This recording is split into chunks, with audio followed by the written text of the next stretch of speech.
Hi, I'm working on some of the small work that I need to get done for the Mushroom Festival with my new Morel Mushroom stamp design.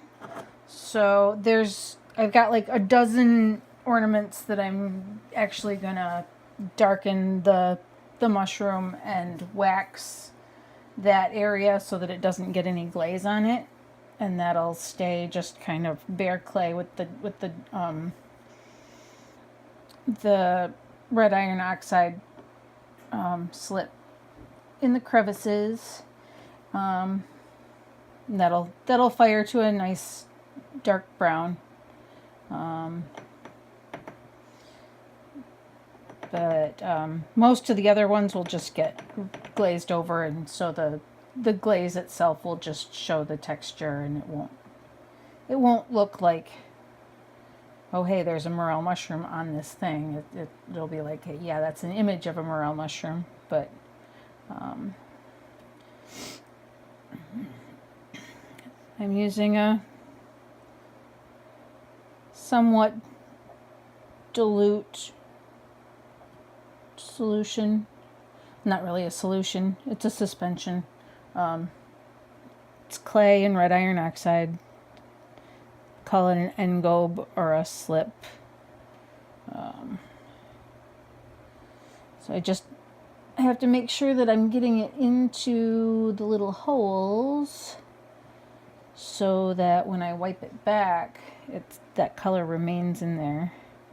I'm trying not to get too much around the edges or anything, because it's hard to get it wiped out of the corners and crevices. So,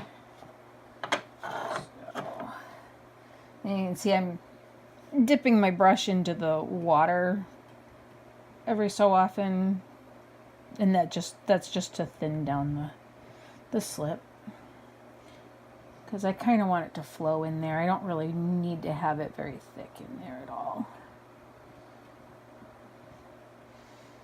Just need to have that bit of color, make it look like a real morel. And because these take a little bit of extra time, they'll cost more. So that's why I'm not doing very many. Most of what I'll do is just the dipped glazed ones, because they're fast, easy, can sell them cheap. Alright, there's that. Okay, so I've got those painted over, and now I need my sponge. I'm using a nearly dead Mud Tools sponge. These things are awesome. I don't know. They have them in like three different colors. This one used to be orange, I think. Yeah. That's the coarsest, and then there's a blue one, and then there's a white one. So I use the blue one and the white one for throwing. But, alright, let's see if I can do this so that you can see what I'm doing here. I'm kind of just working around the edge. I'm going to spread that out over the texture here and wipe up around the edges, and then do a nice swipe over the top. And can you see that? It's difficult to see, isn't it? Ah, there we go. So there, yeah. So, and then I'll wax over just the mushroom, and the rest of it will get glazed. This clay gets the stone white glaze, which is what goes on top of the turquoise on the big spring mugs, and that provides a nice toasty brown flashing, which is where the gases from the glaze, when it's heated up, they off gas and disperse and leave kind of they leave a coating on the bare clay that's around it. And so it ends up being a really pretty toasty brown. And that glaze just by itself on this texture will end up looking really pretty too. So there'll be both. But that one should turn out really pretty. And then, so I've got the stone white and then the nutmeg, which is the one that I use for Superior Sandstone and all of my Anglo-Saxon pieces, the brown ones. And what was the other one?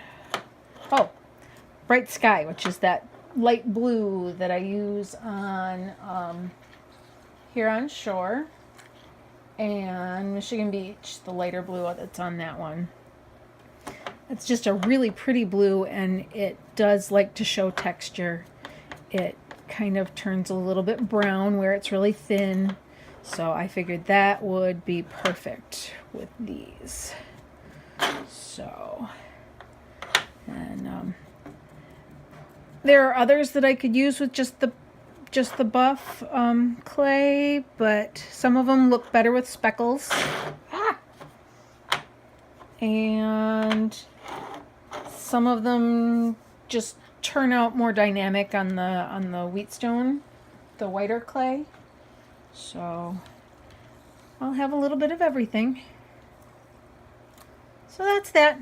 Figured I'd show you what I was working on today.